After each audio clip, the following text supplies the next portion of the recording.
Hey, this is Faye, and today I am going to try to make a slightly shorter Drawn to Lore video on some of the interesting background info that we have on one of our favorite scions, Rhul, whose name, as we also talked about in the Matoya Drawn to Lore video, means Stola of the clan of the Jaguars, sired by Rhul.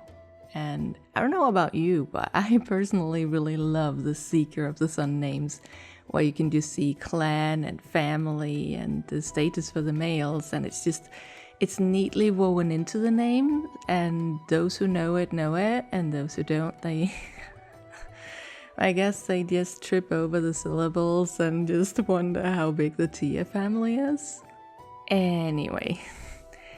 Mikote, Seeker of the Sun, and a fan favorite, Ishtola is a lady of intriguing names and designs, and seeing how this particular design is spread all around the interwebs and franchises like just, I don't know, candy out of a piñata or something. And seeing how this is absolutely gorgeous, like, I don't know, like rivaling Lulu from Final Fantasy X's belt dress that had teenage me run to the thrift store and buy like 30 plus belts only to figure out that I actually don't know how to handle a sewing machine very well. Yeah, I think we're gonna go and try and draw her in this version. I guess I should actually really pay attention to the shoes here, because, fun fact, supposedly Ishtola has quite a big collection of shoes.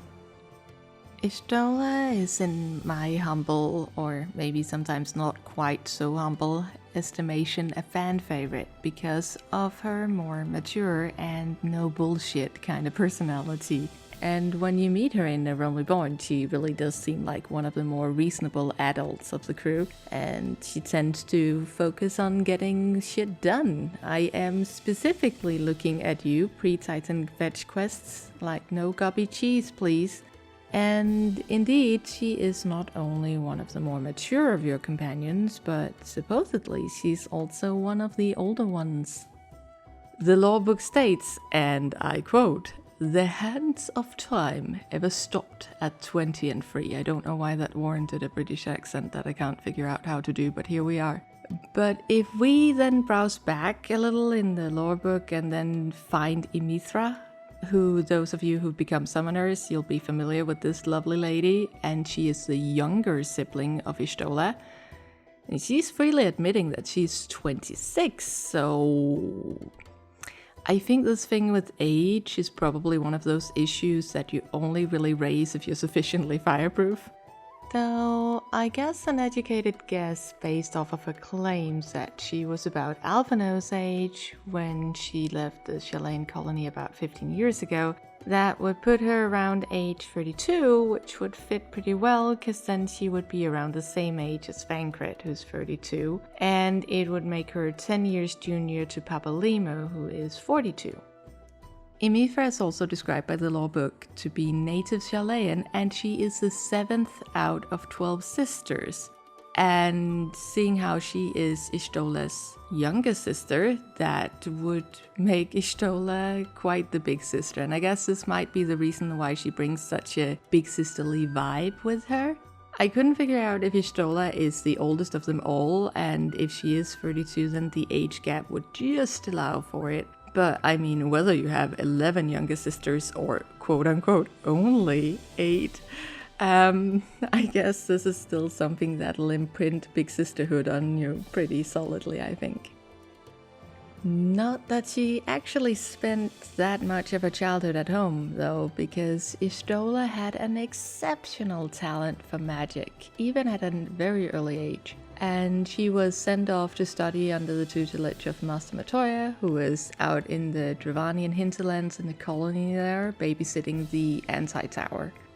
Matoya didn't particularly like having an apprentice pushed on her. Actually, she did not like it one bit.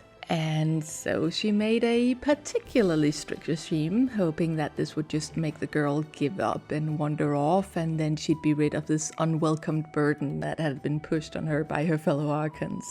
However, as the law book also underlines, Seekers of the Sun are unyielding by nature. And so she struggled through, likely also in part due to some childish stubbornness because she was a child. But also, to quote loosely, she succeeded where an adult might have given up.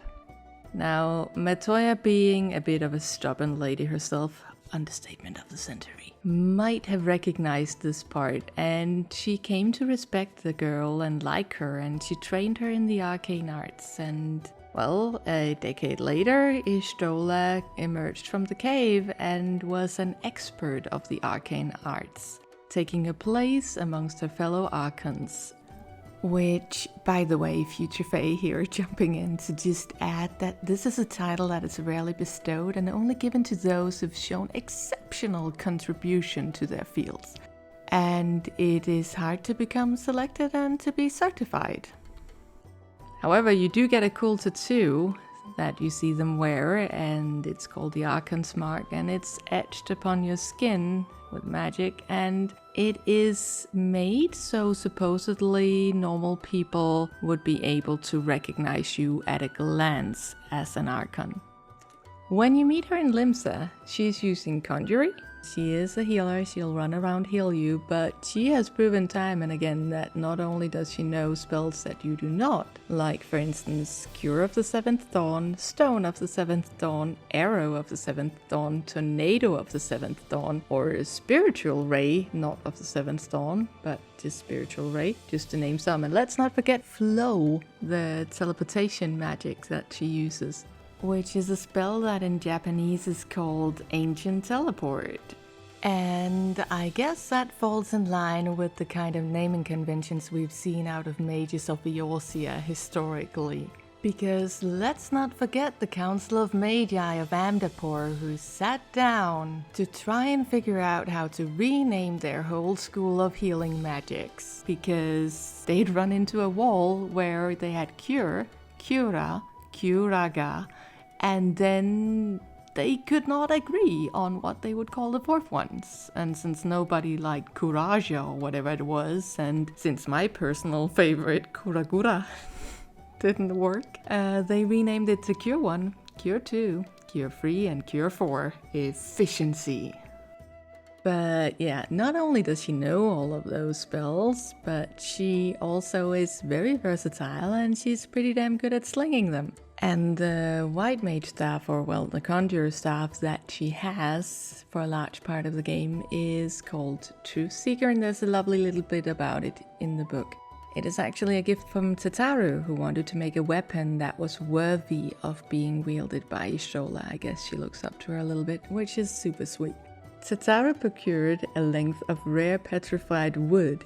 Yes! Nailed that sentence. I have been retaking this so many times. It's not even funny. Okay. And then she commissioned Izumiyan to make a weapon out of it, and this required some purification in the waters of the Twelvewood and some sanctification with the presence of the elementals, and I don't know, I guess I just never took him as being a hobby alchemist or gemsmith, but here we are. The weapon that he made requires a great skill to wield, but it is also equally powerful. Difficult to handle, but insanely powerful. Is there a reed? Is there a little bit of a reed in there in that gift, Tataru? Is there? I don't know. Anyway, later on she turned sorceress, and then she wields a Night Seeker, which we will hopefully get a little bit more info on in the next lore book. But even the replica of it that you can buy at the Mog Station is said to be able to wield terrible power, and it has this gorgeous purple gem that can channel all manners of arcane magics, it says. Just so long that you know that it can only channel black magic, because this will only glam to a black magic or a thaumaturge stuff. Yeah, just so we're clear. Has apparently been confusion about that. Also, interesting fact, one field of Matoya's research was to study the world from the perspective of ether, likely also why she was put in charge of babysitting the Anti-Tower, and this is a craft that Y'shtola luckily learns, continues to research in, utilizes with the science as they traipse around the Eorzea looking for ethereal activity with those fancy goggles that flatter no one. And indeed, she comes to rely upon it very much so when she loses her sight, when her eyes goes from a beautiful teal to a striking white, and she has to learn how to keep up aether sight all the time, which according to Matoya is burning her candle in both ends. And well, that is about what I have for now, and I guess this TV is coming along quite nicely. Though I did shoot myself massively in the foot by flipping it early on because I had to redraw the dress entirely as the thing is asymmetrical. She is just such a visually interesting character to draw, and well, she's quite well designed because you can reduce her to a bunch of really simple shapes and colors, which makes for a great character concept. Like, you know, when you can make a super simple chibi that would still read as Y'shtola, or even just make geometrical shapes and colors that would just read as Y'shtola, then you know you have a strong design right there. So well done, Square Enix. Maybe this is also why she got chosen for all of that collaboration stuff or merch. Or maybe it's because she is a hot, powerful, competent cat lady with ego-destroying, scalding wit, and, well, that sells tickets. Yeah.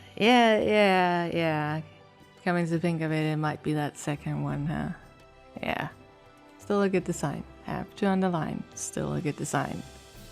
But yeah, this will likely be slightly shorter than my usual Drawn to Law, and I will put up a note at the end about where I'm at with the language video. I'm not sure if people are still interested in those, but if I do end up making them, then they'll likely be a bit of a slightly broader Drawn to Law where I go into race and culture and stuff like that.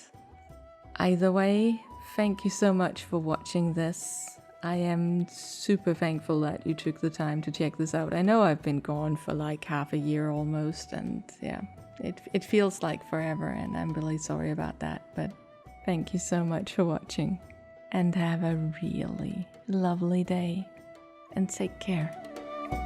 Bye.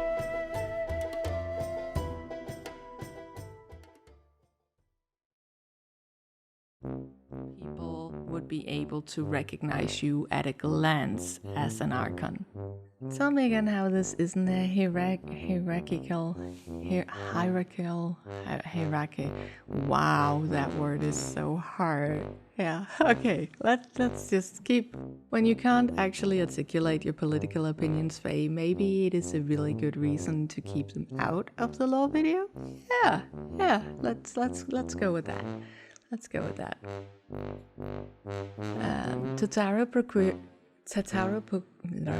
Wow, that is a hard word. Tataro procured a length of rare petrified wood. Why was that so hard to say, Faye? Like, really? Okay, we'll try again. Tataro procured a length of rare petrified wood. If this is a version that makes it in there, just know that we've been here a couple of times. Tataro procured